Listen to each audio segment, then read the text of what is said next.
Now, I've said this a lot of times on my channel. A lot of people are saying I'm a nut bar for saying so. But kind of study the stock market. Anybody who's in the stock market knows without a doubt it's emotionally run. And if the corporate world controls the mass media creates the emotions that you have. If they can create any type of fear, the stock market reflects that fear. And anybody that's really good in the stock market, all they're doing is studying how we emotionally react to information. So the key out of this hell is controlling your emotional state. In general terms, this is dumbed down as simple as it can get. You can get a professional that will analyze my wording to death, but they will be wrong in any conversation they have with me, because on general terms, I'm right, and they have to admit that I'm right.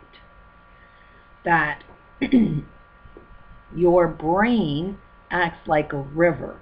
It's constantly flowing. And in that river, if there's a branch in your way, it will affect the flow that goes on.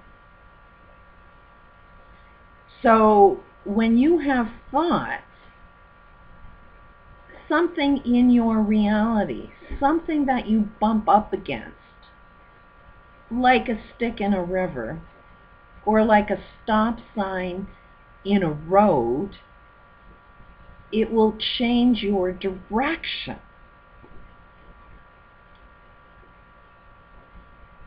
So that's what we need right now, is to get control of the direction of our thoughts and not let these elite people control the direction of our thoughts. They have ultimate control if they can control what you think about. Now, you do have an intuition. You know, the voice that's in your head that tells you the difference between right or wrong, or the one that you debate against, should I do this, shouldn't I do that? You know, the conversations that go in your head, that's your friggin' intuition that no education system is ever going to teach you that it's real. But it is real. But how do you know when to use your intuition? If you're angry, pissed off, frustrated, in fear, and you use your intuition, oh, what should I do next? You're always going to get the wrong answer. That's why they want you in fear, is because every time you listen to your intuition, every time you're going to say, what should I do next? It's going to be wrong. But they can anticipate what you're going to do wrong and take advantage of that. Kind of look at WikiLeaks. Anybody that's Twittered or followed WikiLeaks is now under investigation. There's no investigation under the crimes WikiLeaks is exposing. I don't see Hillary Clinton doing jail time. She's clearly killed quite a few people, but yet murder is not something your government is interested in. No, they're interested in, are you funding Julian Assange in exposing high crimes? I'm kind of glad that everything is collapsing. You know, what is good about this? The good part about this is when you see people in poverty, when you see third world countries, where you see churches saying, oh, look at this poverty, donate to my church so we can save these people, now you can see that that was just a bullshit game. Church raised a lot of money for itself, but didn't do anything to help anybody, because why is poverty still there? Why do we still see third world countries? Religion has been at this game and raised tons of money. What did they do with the money? Pocket it. Maybe hand out a few little handouts. They didn't even follow their own religion, because it doesn't say in your Bibles to give a man a meal. It says teach a man how to fish. And I don't see any religions actually creating societies where they can get their own food. No, they just provide a lot of free food so that all problems can be sustained.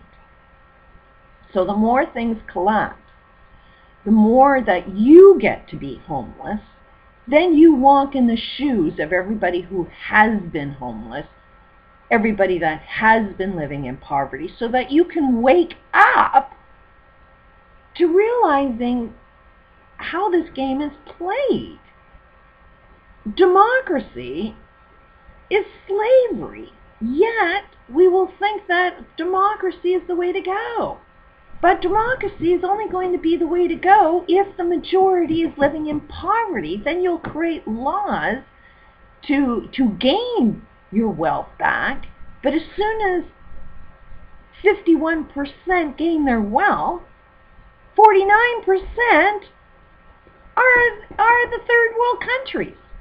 It's the homeless people that you want to push off your streets because they are a little too uncomfortable to look at. I haven't seen anybody that's interested in getting rid of poverty. I live in British Columbia. I've seen organizations that are saying we want to wipe out poverty. Yet when you have a conversation with them, they don't want to do the actual work that it would take to get rid of poverty. No, they're too busy. Every single one of them on their board is making too much profit off of creating poverty. And they can't see that yet. The only way they will see how the game is played is if they are forced into poverty. So I'm kind of glad. But the challenge is, once you lose everything, how do you get control of your emotional state? That's the key. First, you have to wake up to the game is totally corrupt. The game is all about a death wish. Everyone on this planet has a death wish. Everybody eventually wants to die.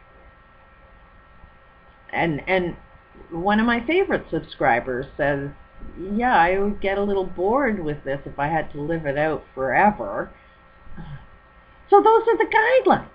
Look at all of the reasons. What would it take you to want to live forever? What would it take you to view your perspective of what life is that makes you want to live forever? What does heaven on earth look like? If you were saved and went to heaven, what would that look like?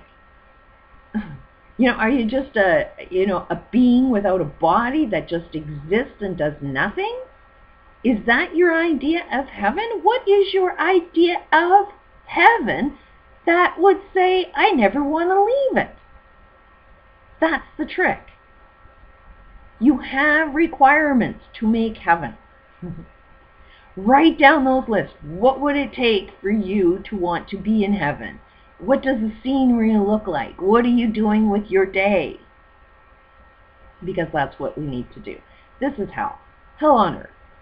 If you ever want to be saved, you got to save yourself. And you got to create the heaven that you want. It's not out there. It's created within self.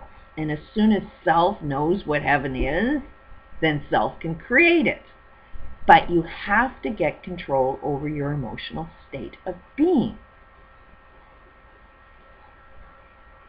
And that's the trick. I'll make another video. At the risk of sounding like another nut bar, these are the emotions that you need to get control of, because they create reality. They will give you so much power. But you have to understand what these emotional states do and the power that it has. But if you can't see it, you're falling in the hands of the elites. They've got total control over you. You have to be the judge of what you want your future to be. War is what they want. They want you to be fighting because, are you angry? What's the first thing you think of when you're angry? To fight back? It's not about fighting back. It's about gaining control. It's about taking over your thoughts and not letting them control your thoughts. And when you can do that, this game is over. It's a game changer. We create everything that we want as soon as we gain control over our own thoughts and stop letting these friggin' elites manipulate you to think the way they want you to think. Peace out.